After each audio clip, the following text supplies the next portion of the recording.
Hey, Tuskegee, Pat Wallace reaching out to you from the digital bunker of Tuskegee Online. We're talking about communications this week, so let's jump right into it with these candidates.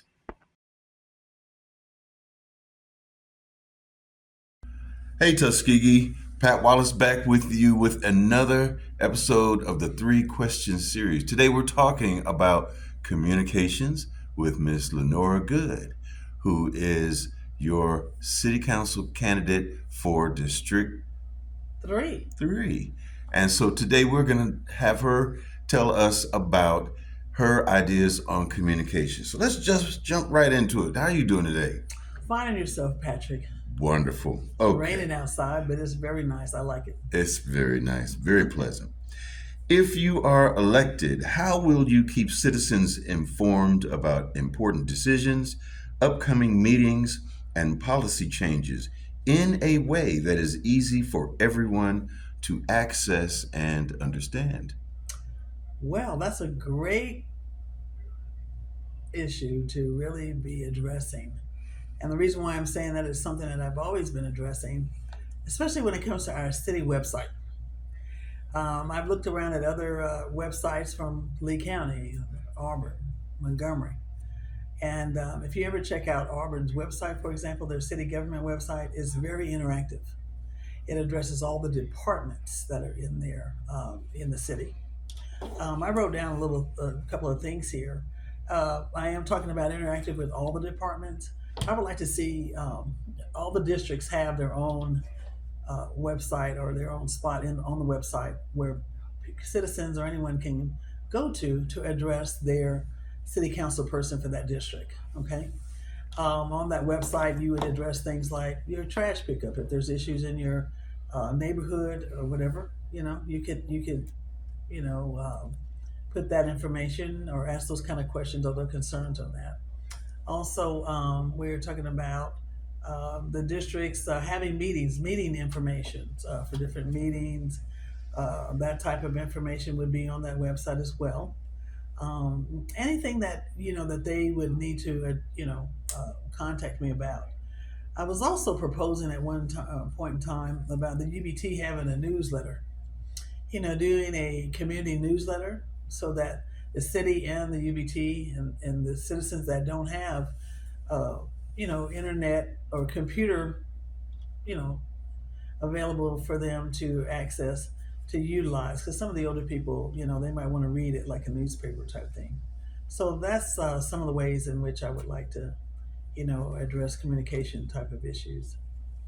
All right. Well, how do you plan to create consistent two-way communication between your office and the residents so that citizen feedback is not only heard but acted upon? The same thing, that same website. I'm going back to the same foundational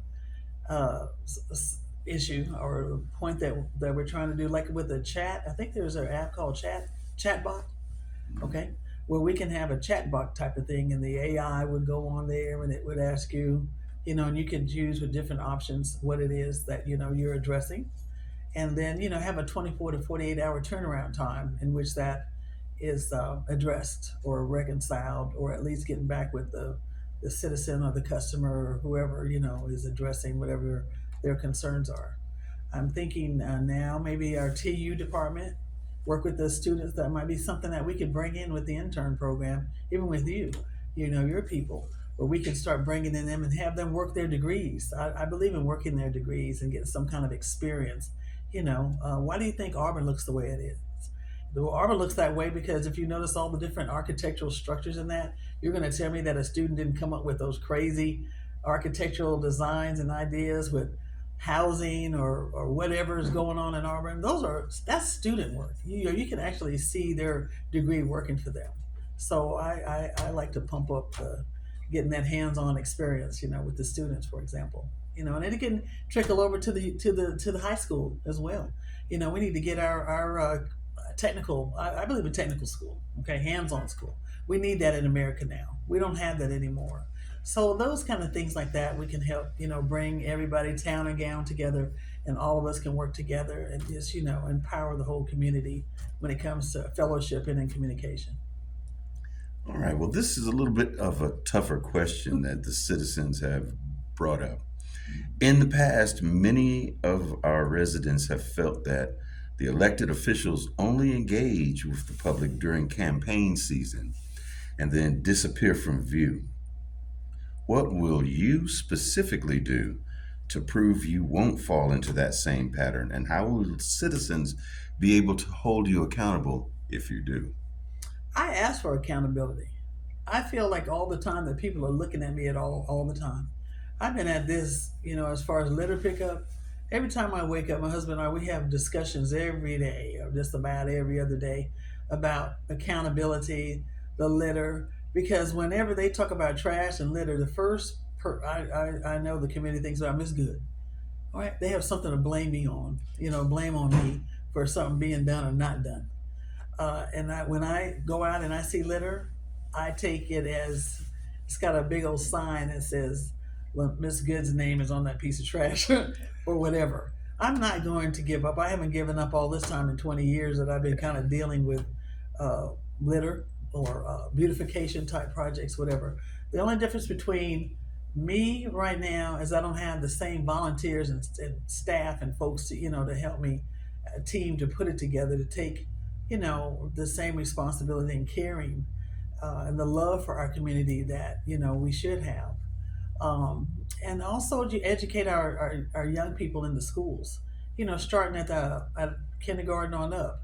When kids get in the car with their parents to go home, oh no, you don't throw your trash out the window, for example, or on the ground. That's not where it belongs. Education starts at home, elementary, all the way up to as adults. So that's where the accountability. I mean, I've just always been on top of it when it comes. I'm still standing.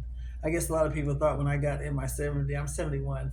So when they thought that I got to this point that I was gonna, I heard somebody today, when I was getting my hair done, that they said, "Aren't you gonna just retire and relax and just, you're already finished?" I said, "I'm not finished. As long as I have a mind, I'm able to think. And we're supposed to mentor and give back to the community. We have to. Somebody's got to teach all these young people and share our experiences and our wisdom with everyone. So I mean, if you can come to me for anything, and I want everyone to come to me with all their concerns because I'm going to be the voice of the people. I am going to be the next District 3 councilwoman representing the pride of the Swift going south, but not only the pride of the Swift going south, because we're not quite looking like it right now, but we're going to be the diamond of the South.